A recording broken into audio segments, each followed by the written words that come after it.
El conflicto de los siglos, capítulo 23, profecías cumplidas, parte 7.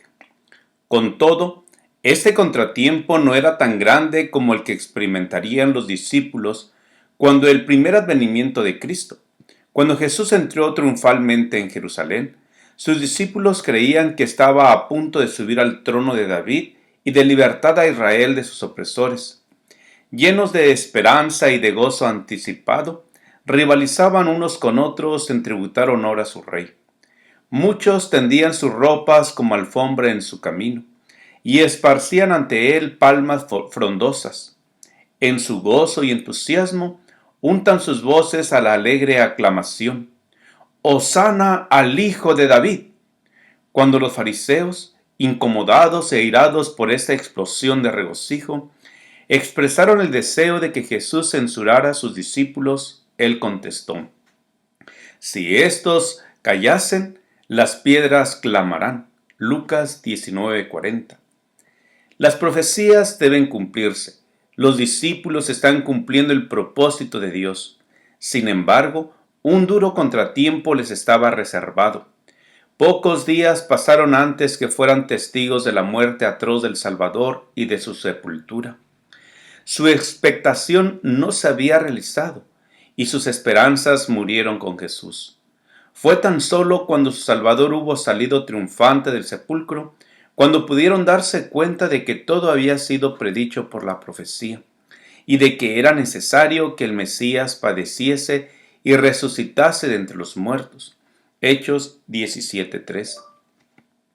500 años antes, el Señor había declarado por boca del profeta Zacarías: «Regocíjate en gran manera, oh hija de Sión. Rompe en aclamaciones, oh hija de Jerusalén.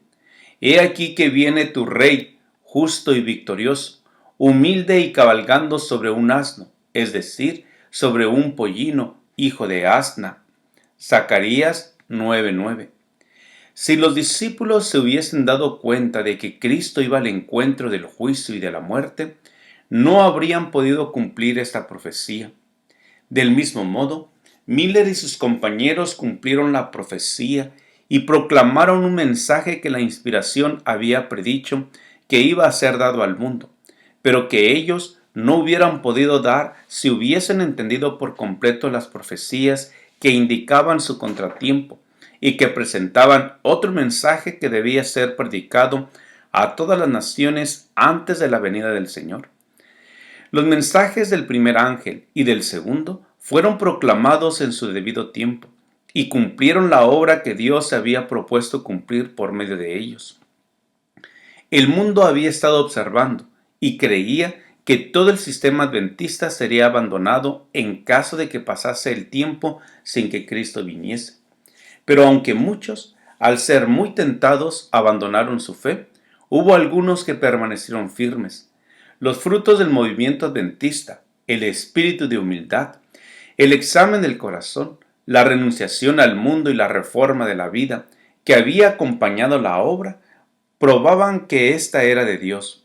No se atrevían a negar que el poder del Espíritu Santo hubiera acompañado la predicación del segundo advenimiento, y no podían descubrir error alguno en el cómputo de los periodos proféticos. Los más hábiles de sus adversarios no habían logrado echar por tierra su sistema de interpretación profética. Sin pruebas bíblicas, no podían consentir en abandonar posiciones que habían sido alcanzadas merced a la oración y a un estudio formal de las Escrituras por inteligencias alumbradas por el Espíritu de Dios y por corazones en los cuales ardía el poder vivificante de éste, pues eran posiciones que habían resistido a las críticas más agudas y a la oposición más violenta por parte de los maestros de religión del pueblo y de los sabios mundanos, y que habían permanecido firmes ante las fuerzas combinadas del saber y de la elocuencia, y las afrentas y ultrajes tanto de los hombres de reputación como de los más viles. Verdad es que no se había producido el acontecimiento esperado, pero ni aun esto pudo conmover su fe en la palabra de Dios. Cuando Jonás proclamó en las calles de Nínive que en el plazo de 40 días la ciudad sería destruida, el Señor aceptó la humillación de los ninivitas y prolongó su tiempo de gracia. No obstante, el mensaje de Jonás fue enviado por Dios, y Nínive fue probada por la voluntad divina. Los adventistas creyeron que Dios les había inspirado de igual modo para proclamar el aviso del juicio. El aviso decían, probó los corazones de todos los que lo oyeron y despertó interés por el advenimiento del Señor, o determinó un odio a su venida que resultó visible o no, pero no es conocido por Dios. Trazó una línea divisoria, de suerte que los que querían examinar sus propios corazones pueden saber de qué lado de ella se habrían encontrado. En caso de haber venido al Señor, entonces, si habrían exclamado, «He aquí, este es nuestro Dios, le hemos esperado, y Él nos salvará», o si habrían clamado a los montes y a las peñas para que cayeran sobre ellos y los escondieran de la presencia del que está sentado en el trono y de la ira del Cordero. Creemos que Dios probó así a su pueblo y a su fe, y vio si en la obra de aflicción retrocederían del sitio en que creyeran conveniente colocarlos, y si abandonarían este mundo confiando absolutamente en la palabra de Dios.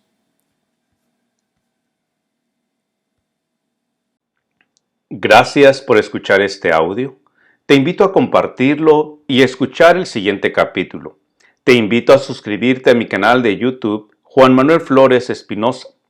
Jehová te bendiga y te guarde. Jehová haga resplandecer su rostro sobre ti y te dé paz.